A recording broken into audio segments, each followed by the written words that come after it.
I'll Well, he cover did bring up this as the last thing. Hasan, and some people have called him like the Joe Rogan of the left, or like a potential figure in that category. I was interested in your opinion because I don't know if you've commented on it yet, but obviously he just did this big debate with Ethan Klein of H3. He's been accused of anti-Semitism by Ethan, and Ethan has this whole like internet mob after him, including the likes of Destiny. It's gotten really ugly. This debate was a total shit show. It was like 6 hours of Hasan defending himself against bullshit accusations and smears. It was agree with me that it's total bullshit, this charge of anti-Semitism that's been leveled at him? Oh, yeah, no. There's no way that Hasan is not an anti-Semite. There's no way. The thing that I can't wrap my mind around is that Ethan, on all the major points, Ethan will be like, yeah, I think Israel's committing a genocide. Yeah, I think it's fair to call the IDF terrorists. He'll concede on all of these major points, but then 98% of the conversation is some beef he had with some streamer that has like 5,000 subscribers or something, right? And it's like, why are we talking about any of that? Oh, thank God. I understand. I do like hearing like normal individuals who are well read on matters like this, giving their take on shit like this, where it's like I don't feel alone anymore. Where I'm like, thank God, because I think that there is a real the online community, the online discourse slop tube community. This space is like somewhat insulated from serious criticism from people who are knowledgeable on the topics that they talk about with regular frequency. And because of that, they've created this echo chamber that is vast, where they've completely partitioned YouTube and Twitter, and even in certain instances, Twitch commentary away from prying eyes that would look at this for a second and go, what the fuck are you saying? Okay. Anyway, the point is, a lot of these guys are elevating to their audiences like very dangerous groups like Honest Reporting, for example. This is actually something that I wanted to talk about. Did you see IDF confirm using Honest Reporting smears, an org which Ethan posted a few days ago to smear you? Just got one of, if not the most beloved journalist in Gaza, Hasan Eslieh. Now they moved on to their next target, Hind Hudari, another Al Jazeera journalist. These are the type of orgs that Ethan and his fandom happily boost, but will tell you to your face to go to Gaza, nothing will happen. Same org killing Palestinians is smearing you too, and Ethan is boosting them. Yeah. Honest Reporting is a horrible, horrible organization that directly puts crosshairs on Palestinian journalists. And it's fucking insane that Ethan actually posted Honest Reporting on his fucking Instagram story. And then 2 days later, they're reporting that had placed crosshairs on one of the most beloved photojournalists in Gaza, Hasan Eslieh, was assassinated. They initially fired on his tent and burned him and permanently scarred him. And he was in a burn unit inside of the Nasser hospital in the Gaza Strip. And they fucking killed him in the hospital when he was in a hospital bed. That's what Israel did last night. They bombed yet another hospital. That is the stalwart ally of Palestinians, Ethan Klein. That is who he is elevating on his fucking Instagram posts. And then he has the audacity to claim that he is pro-Palestine to his dumb audience. What? The fact that the genocide part, the third largest party, is calling for actively promoting it, and refugees offered due to land grabbing and the fear of being the new Zimbabwe? What? Are you at? Oh, dude, I have fucking chatters in here that are defending the white genocide happening in South Africa. It's like saying that that's actually happening in South Africa. Your discussions on the Middle East, I find informing since I don't know much about it, hence my lack of opinion on the matter. But your dismissal of what's going on in South Africa shows a lack of knowledge about the matter. No, my dismissal of what's going on in South Africa is because I'm not a fucking white supremacist. Hasan needs to be investigated by the FBI. Boo-hoo. Yeah. Hey, bitch, I'm a white South African. Tell me I'm being genocided. He said that their fears of turning into Zimbabwe when talking about, dude, he said, there are real fears amongst white South Africans, okay, of turning South Africa into Zimbabwe. If you don't understand what that person's political position is here, okay, I don't know what to tell you. That's okay. Where was I? Oh, here. And that he takes it personally and he feels offended by people saying whatever. But like, if you are conceding that the core of the issue is there is a genocide currently being done against innocent Palestinians on a daily basis, they're being starved to death, they're being carpet bombed. We're talking minimum 50,000 dead Palestinians. The real number could be as high as 200,000, 90% of which are innocent civilians. Then to focus solely on your personal beef over things you felt were misconstrued about your opinion or whatever, that like, then you are taking your eye off the ball. You're no longer talking about. This is precisely what I communicated to Ethan in our conversation as well, which I thought would at least like penetrate the consciousness of his audience, which I was wrong about. That it did not. They did not give a shit. The main issue here, and it comes across as incredibly petty, incredibly vindictive, incredibly self-aggrandizing and unserious. And that's why you see these weird dividing lines now, where even though Ethan says, yeah, they're committing a genocide, well, all the people who are cheering for you in this whole debate thing, they don't seem to think it's a genocide. You're attracting a lot of the most psychotic Zionists in the country to cheerlead for your cause, because instead of talking about the actual genocide, the actual issue as such, you're talking about all these personal bones you have to pick with Hasan and calling him an anti-Semite and talking about other streamers that you think are unfair to you. Like, I'm sorry, bro. Nobody gives a fuck about your feelings. I'm sorry. Nobody cares. And look, I'm not just saying that about him. Nobody gives a fuck about my feelings. Nobody cares about your guys' feelings. Who cares about feelings? Yeah. What does that have anything to do with the fact that there's a fucking historic atrocity going on right in front of our eyes? And if we're going to have that conversation, let's have that conversation, right? Let's not get lost in the weeds of whether or not it was okay for Hasan to interview a guy that they say is a Houthi, but Hasan says is not a Houthi. That's, you're laundering the image of terrorism.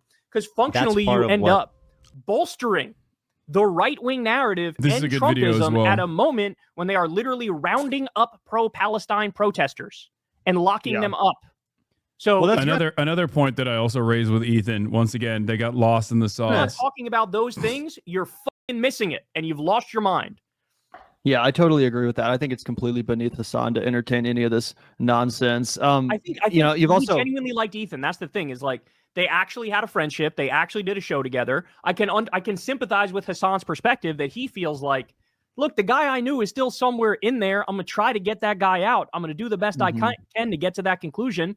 I can sympathize with that because I went through that myself with that period when TYT hated me and Jimmy Dore hated me. And I'm out there trying to be the enlightened centrist in their feud. And like, I also thought, hey, if I just tell it like it is and I'm sympathetic, then I can get through to Jimmy. I can get through to TYT or whatever. And then, eventually what you found out, me in the case of Jimmy, him in the case with Ethan, is like, no, man, some people, you're just not going to fucking get through to them. It's just not going to happen. Doesn't matter how correct you are. Doesn't matter how factual you are. They're just going to go right back to their petty grievances. Yeah. Well, in my opinion, that's a great. I think it's time to stop treating Ethan like someone who's lost his way, but is on the right side. He simply is not. No, I know that. I know that. I understand that. At this point, my goal is to at least, like, I don't even give a shit if his fan base leaves him or whatever. I just don't want them to constantly play a role, inadvertently or deliberately play a role in Hasbara. They're spreading a lot of dangerous misinformation while simultaneously assuming that they're also pro-Palestine. And this was a way for me to try to get them to question, like, wait, if Ethan and Hasan are in agreement, like, why the fuck does he care about all this petty shit? Like, he keeps trying to defend that by being like, well, you can believe two things at the same time. You can argue about two things at the same time. But it's like, your only commentary on the issue of Israel's genocide revolves around your own personal feelings and how wrong do you think you are by random content creators online that are actually advocating for Palestinian emancipation. That's it. And I do think that a lot of people in that back and forth perhaps changed their opinion a little bit. Like, there are still people in that community that are like, yeah, I'm pro-Palestine, but like, I don't really understand why I don't really understand why other pro-Palestinian people that are my friends actually take issue with the way that I talk about this stuff. And it's because it's precisely because like they have been deluded into thinking that their commentary on this issue is actually on the side of Palestinians by someone that they like, their content creator, their favorite content creator being Ethan Klein. Example specifically with Jimmy, because I think much like Jimmy and his need to smear you, with Ethan and his need to smear Hasan, it's all about the necessity to create drama, because that's what his channel thrives on. Drama with people from his, past life as a co-host. Like he did this with his other co-host. I don't even know who she is, but some lady named like Trisha or something who he did a show with. And then for years they went back and forth, and they turned on each other and created a bunch of drama out of that. So that's what Ethan's show sort of needs. It needs that drama to have a boogeyman to bash and to create this feud with an old friend and all this kind of stuff. Whereas Hasan clearly doesn't need that, which is why I don't think he should have engaged with it in the first place. But I really do think it's just all about the views. Ethan needs a villain. Ethan needs someone who's a big streamer to go after. The only thing that's crazy to me is how, I guess, successful it's been. It seems like a lot of people agree with Ethan. He has this huge fan base. I would think that everyone would just see it the way we see it. It's so obvious that this is being driven by petty ridiculousness, and it is completely, beneath everyone involved to be debating this crap instead of the actual issue at hand, which is so serious and so horrifying, right? Like, who cares about some stupid thumbnail that Frogan made or whatever the fuck, right? It's totally ridiculous. I think it's like a sugar high, right? Like, oh, you're getting all these views because you're talking about this thing, which is drama that people are really interested in. But how are you gonna? What are you gonna do in 6 months from now? What are you gonna do 2 years from now? Like, what's the focus of your content, right? Like, I know he used to be sort of like a. I found it quite amusing that they yell at you for every slip up you have once every few streams where you say something extremely wild, e.g. America deserve. But after that one debate, E's wife was like, "Oh, of course, E slips up at least once in a 6-hour convo talking about double standards." I mean, yeah. Semi-comedian troll kind of guy, sort of like a Tom Green on YouTube type thing. Then he had like a normie type podcast where he just jokes around and interviews people, right? Am I getting it right? Is that basically what he's basically like he was like a OG kind of a YouTube style, right? React to something funny, dunk on it, create beefs with other YouTubers. Like, one time, like there's a bunch of weird videos of him like sitting around the table with like Post Malone before he blew up really big. Like, he's just always been in the world of like, I want to entertain you with my show more than politics, I would say, back in the day. So like what I would say is pick a lane, bro. Are you going to talk politics or are you not going to talk politics? If you're going to talk politics, talk politics. I don't care about a beef that I need to learn 36 hours of lore before I understand what the fuck you're saying. Like, I don't care about that stuff, and people shouldn't care about that stuff. But I think a lot of content creators are underestimating that this is graduated from petty drama to relevant public manipulation. The issue isn't beneath you, even if it is petty. Not addressing this stuff is how Asmold gets a horde of dummies behind him. It's stupid discourse, sure, but I think it's irresponsible to just not engage with obvious misinformation. Yes. That's part of the reason why I'm forced to do it, even though I fucking despise doing it. Even though all the slop tubers love when I actually get in the dirt with them and duke it out in the pigsty. But the unfortunate reality is that there are a shit ton. There are a shit ton of people that are completely uninformed about this stuff. And my job, the way I see it, like my purpose, my goal is to reach those people and hope that they can maintain some semblance of charitability so they can at least like find a new perspective. Okay. It doesn't have to be, they don't have to agree with me across the board, but as long as they're charitable and hear a different framework, a different way of looking at these issues instead of the steady garbage that they feed themselves, I think that there is an opportunity there to change their minds. Politics is now fully about personalities, Bernie versus Trump rather than democratic socialism versus fascism. It's how we as humans personify these movements. We either talk in the terms the masses are interacting with or we lose. Kind of. It's unfortunate, but I think that is a real problem right now. And I try to do my best to like manage it and not entertain the pigsty, the pig pen to the best of my ability. But the entire thing has become a pig pen. Everyone has become pigs. I've had to explain to a pro-Palestinian driven who watched H3 why what they were saying was pro-Israel propaganda because they kept repeating Ethan's points while talking about Palestine. Yeah. That chatter is 100% correct, but it's also why responses require such annoying and uncomfortable levels of sourcing and explaining the misinformation peddled by the likes of H3. If you don't know what bleach is or if you don't know what mass R-word campaign, has as much evidence as 50 beheaded baby narrative. It's impossible to make clear to people how much of this is just nonsense. I know. And I try to bring evidence to each individual conversation like that, even though obviously it is, it takes, as Noam Chomsky has famously said, it takes a minute to tell a lie, but it takes an hour to correct said lie. And I will take that hour every single time. One of the greatest examples of this is obviously my reaction to the first half of the context nuke that was Ethan's most important, most significant fucking video, right? He put that together for months, he said, and the sourcing on it was absolutely abysmal. It took me 8 hours and 51 minutes to react to the first 1 hour because I basically went through each individual complaint that he brought forward and showed expanded context on all of the clips. And I didn't even get to every single one, but I tried to do my very best to cover virtually every single clip that I thought was relevant and important to address. Okay?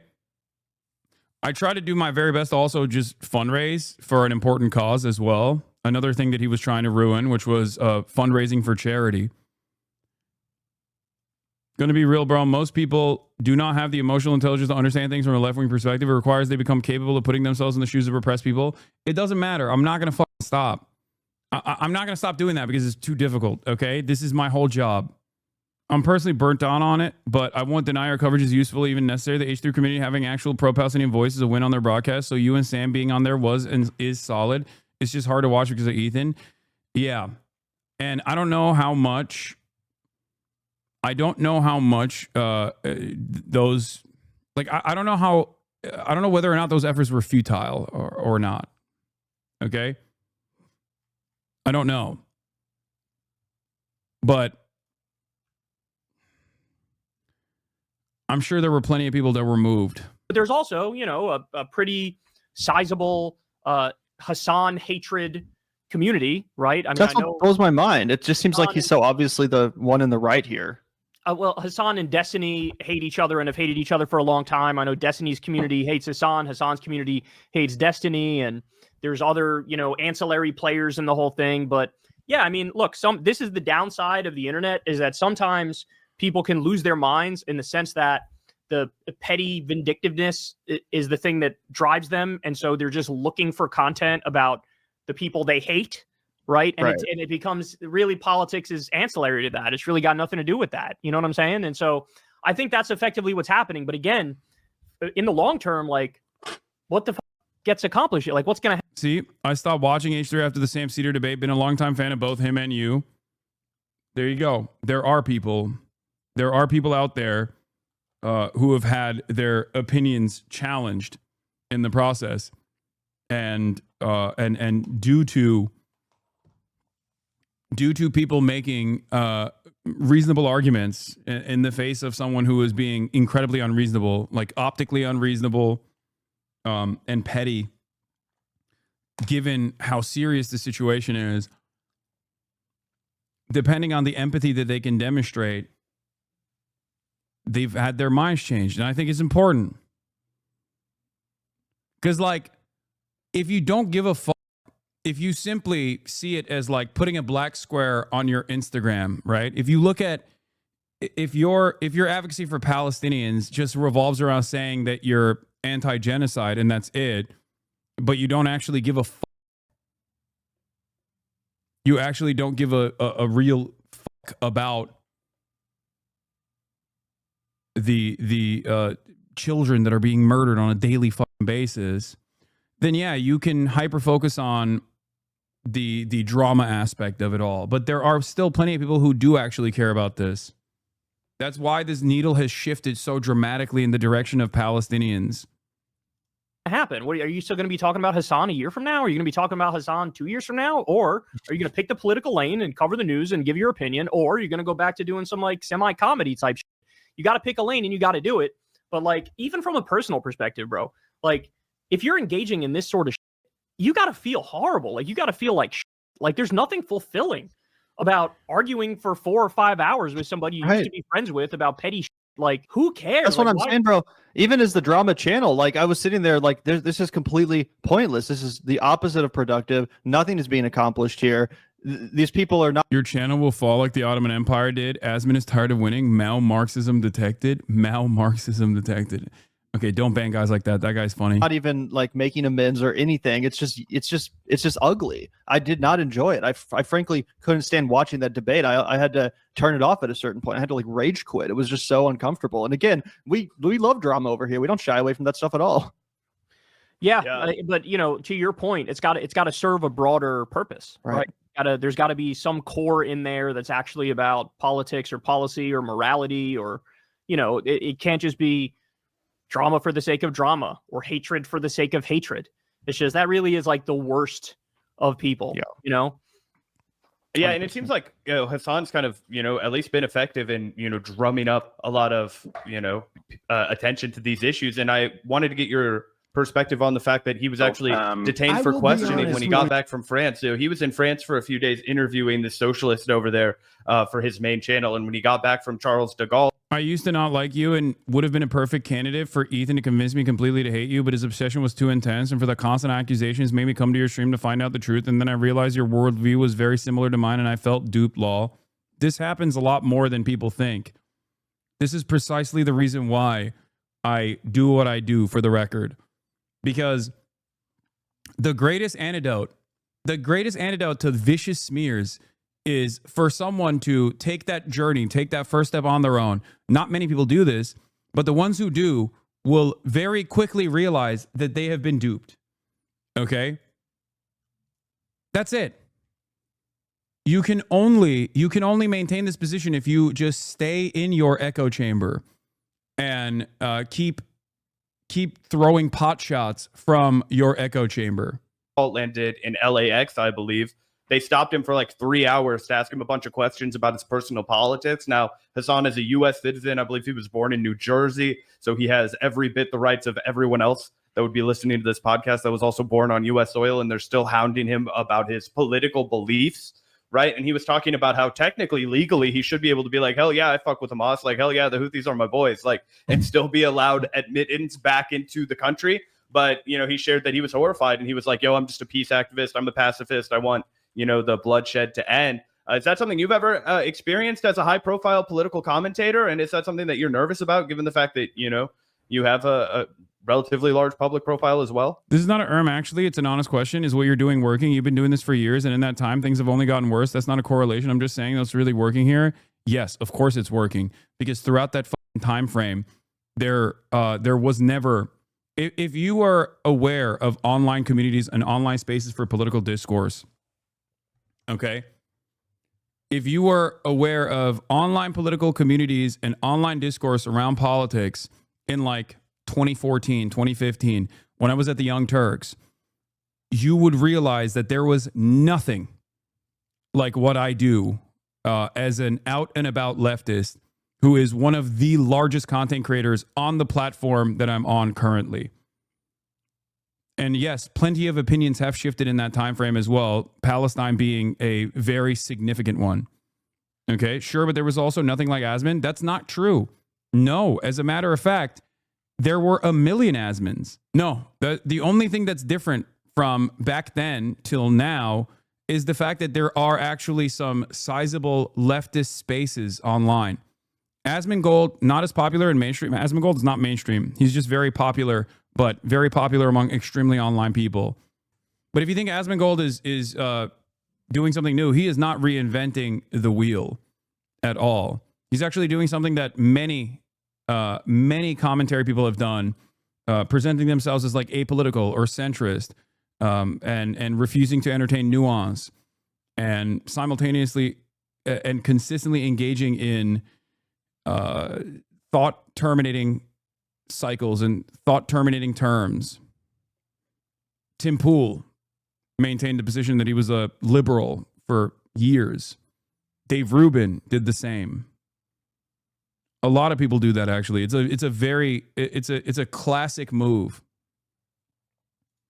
I've never experienced it, but am I nervous about it? Yeah. Crystal and I have talked about this before, because when they're cracking down on pro-Palestine protesters, like who are some of the loudest, most open anti-Israel, anti-genocide voices in the country, right? Like, I don't know if anybody's covered it. Like, the amount of hours I've done of detailed coverage of the genocide, right? And saying the things I've said. Netanyahu is a terrorist. Israel is a terrorist state.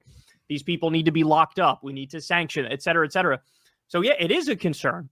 And I think Hasan just got a little bit of a dose of the new America there, that these people, they don't care. Like, they don't care about the Constitution. They don't care about due process. They don't care about what they're legally allowed to do or not allowed to do. They do something, and then the courts have to play catch up. And then the court might say something, and they could just blow it off, which is what they've been doing.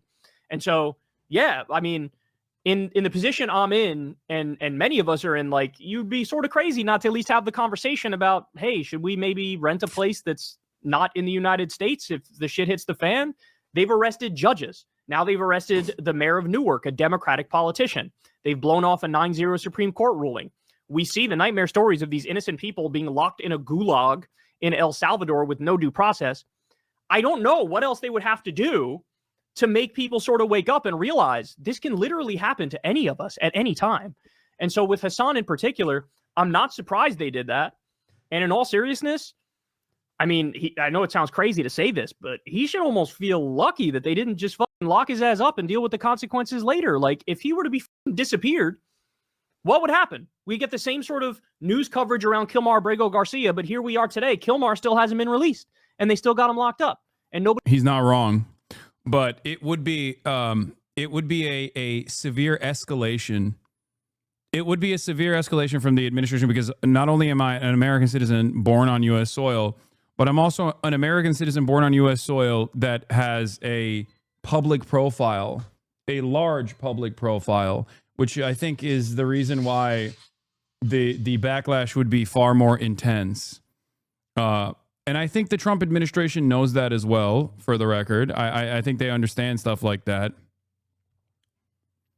Part of the reason why the DHS actually chose to reply to this to say, oh, we didn't target him for his political opinions, is for that reason, because they are worried about backlash if there is news coverage, more and more news coverage that comes out saying that this is a specific and deliberate targeting of people's political opinions. That will cause a lot more anger and resentment from the normies, average people that aren't paying close attention to what the fuck's going on. Does that make sense? Nobody's fucking going down for it. And so this is where we're at now, guys. And this is why the both sides shit has to die. The false equivalent shit has to die. There is nothing held sacred for these people. They are out and out fascists. They're doing a robber baron coup. They are insane warmonger imperialists. And this is just the beginning. Hasan getting questioned and them pressing him on his politics, that is just the fucking beginning, bro. ICE is already in Tennessee. They parked on the highway and just started pulling over random people, and they took 100 and He's right. Deported them. And a lot of these people, by the way, are deputized into being ICE. So these are like random Proud Boys that are like, yeah, I'll round up some Mexicans for you. This is where we are, man. Like, this is where we are. And it's as bad as it is now, it's going to get way worse. And by the way, one more thing, Crystal and I are trying to have Hasan on, Crystal Kyle and Friends, this week to talk to him about what happened to him. Oh, that'll be awesome. I'm very excited to. That's an abrupt ending.